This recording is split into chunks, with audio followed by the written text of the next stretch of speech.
Tonight, when the sun goes down, you're going to reach for a switch. Light fills the room. You won't even think about it.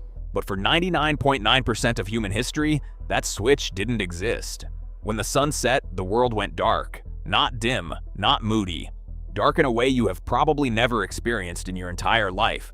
The kind of dark where you can't see your own hand 6 inches from your face. For over 300,000 years, every single one of your ancestors spent roughly half their lives in near total blackness. No streetlights, no candles for most of that time. Just the sky, the stars, and whatever fire they could keep burning. So what did they actually do with all those hours in the dark? The answer is stranger than you'd expect, and it changes almost everything we think we understand about sleep, storytelling, and what it actually means to be human. The story starts about 1 million years ago at a place called Wonderwork Cave in South Africa. It holds the earliest solid evidence of humans controlling fire, and fire didn't just keep people warm, it completely restructured what a day looked like. Before fire, our ancestors were like every other primate on the planet. When night fell, you hid. You climbed something, you found a hole, you stayed still.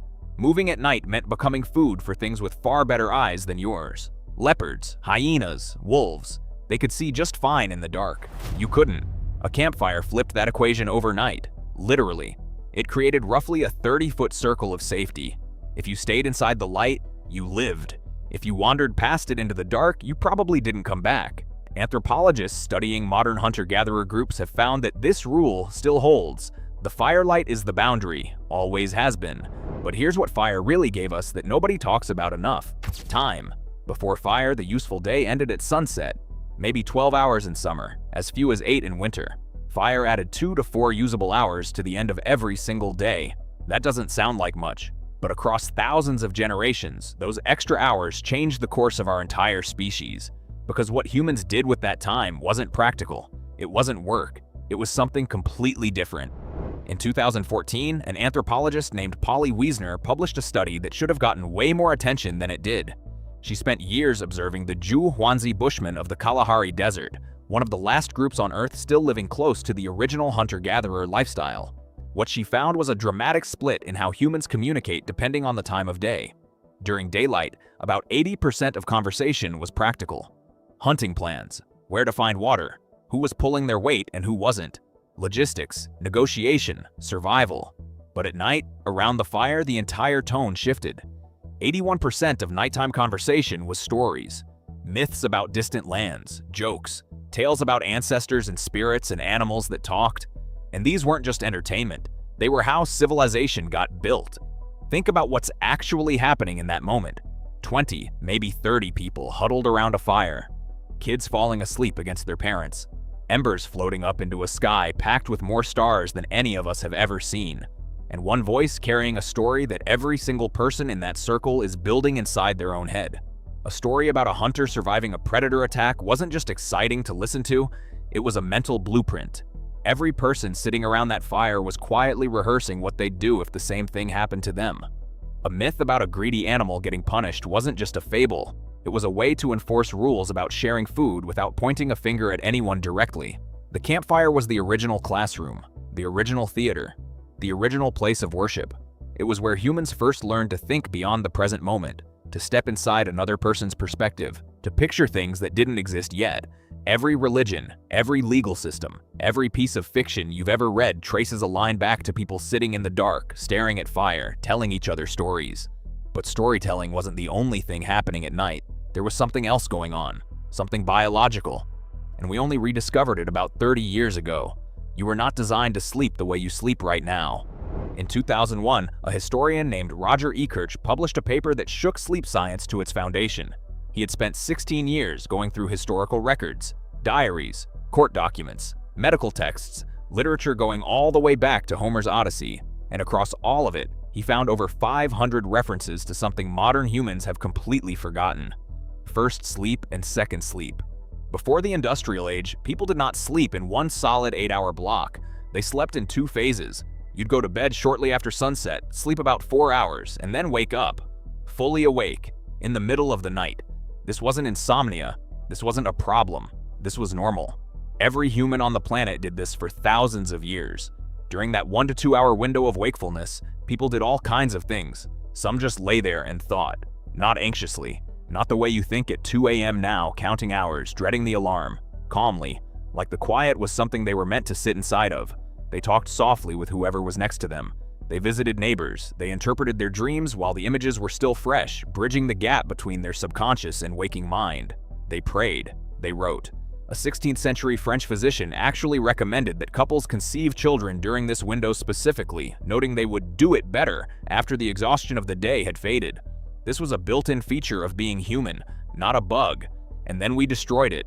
For centuries, modern historians actually mistranslated ancient Greek and Latin texts that mentioned first sleep. The concept of waking up in the middle of the night on purpose was so alien to them that they twisted the translations to fit their own assumption of continuous sleep. What actually killed this rhythm wasn't just light, it was industry. During the Industrial Revolution, the sun got replaced by the mechanical clock and the factory whistle. Time became money. Factory owners could not afford a workforce that woke up at 2 a.m. to sit with their thoughts. They needed workers who rested efficiently and showed up to the assembly line at 6 a.m. sharp. Sleep got compressed and consolidated, not because it was healthier, because it was cheaper. At the same time, the night itself was being erased. Street lamps in Paris in the 1600s, gaslighting across Europe, then Thomas Edison's commercial light bulb in 1879. We viewed conquering darkness as progress, and in a lot of ways, it was. But we paid a price nobody noticed at the time. In 1992, a psychiatrist named Thomas Weir ran an experiment that proved what Ekirch's historical research had been suggesting. He took a group of volunteers and removed all artificial light from their environment. 14 hours of complete darkness every night. No screens, no lamps, nothing. Within weeks, without any instruction, their bodies reverted to the ancient pattern on their own. 4 hours of sleep, 1 to 3 hours awake, 4 more hours of sleep. Like an old program that had been buried under centuries of artificial light, just waiting to turn back on.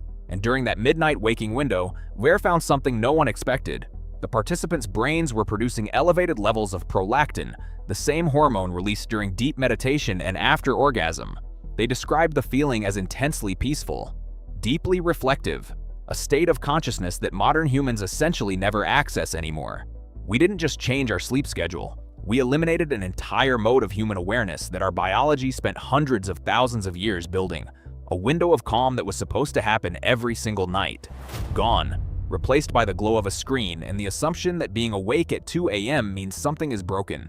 Today, the average person is flooded with artificial light 7 to 8 hours past sunset, and your body has no idea what to do with that.